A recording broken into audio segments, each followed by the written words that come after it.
তো একদম চলে এলাম শেষ পর্যন্ত। আর সবাইকে জানাচ্ছি রাধে রাধে, হরে কৃষ্ণ।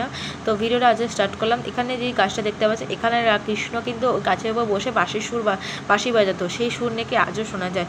সেই কারণে সবাই দেখো কান পেতে এখানে শুনছিল।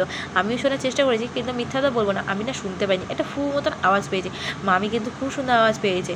তারপর ওটা দেখার পর চলে এলাম হচ্ছে নিধিবনে, যেটা দেখার কিন্তু খুব জীবনে প্রচুর ইচ্ছা ছিল, যেখানে আমি আসতে পেরেছি বলে আমি খুব খুশি। এই যে নিধিবনটা দেখছো, যে ছোটো ছোটো গাছগুলো, এগুলো নাকি রাত্রেবেলা নাকি তারপর গোপী হয়ে যায়, গোপীগণ বলে না, গোপীগণ হয়ে যায় এবং রাধারানী আসে। এবং এখানে একটা রাস মঞ্চ আছে, যেখানে ওরা রাস করে এবং যেই রুমটা পরিষ্কার করে রাখে, ওই রুমে নাকি ওরা থাকে, রাত্রেবেলা খাবার দায় দেয়, খাবারটাও খায়। তো এটা নাকি এখানে যিনি আসে, আমি সত্যি বলবো এখানে এসে আমি জাস্ট মনটা ঠান্ডা হয়ে গেছে, এত ভালো লাগছিলো। জাস্ট তোমরা দেখো, নেট দিয়ে ঘিরে দিয়েছে, কারণ এখানে নাকি অনেকজনে এসে পাতা ফাতা জাল ফাল ছিঁড়ে দিত এবং গোপী হতো না।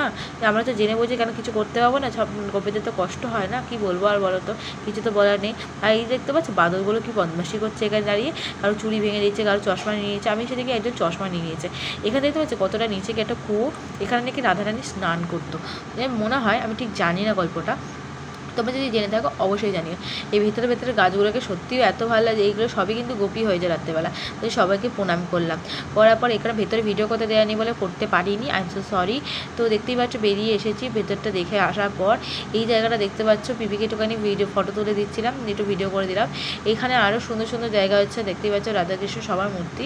তো এইখানটা এত ভালো লাগছে যে তোমাদের কী বলবো। তারপর আমরা একটু বসে রেস্ট নেওয়ার পর আমরা কিন্তু এখন চলে যাচ্ছি ভেতর দিয়ে, বাইরে চলে যাব।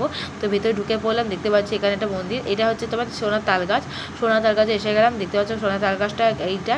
তো দেখার পর বেরিয়ে যাবো। তো যাই হোক, সবার শরীর খারাপ হয়ে গেছে, আর কিছু করার নেই। আমার বোনুর আর একটা ঠাম্মি সব জ্বর ঠরে ভুগছে, আর কিছু করার নেই, কী বলবো বলতো, শরীরটা খারাপ, তা নিয়ে ভয়েস দিলাম আজকে।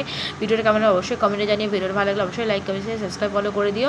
এখন টাটা, দেখুন ভিডিও, গুড নাইট।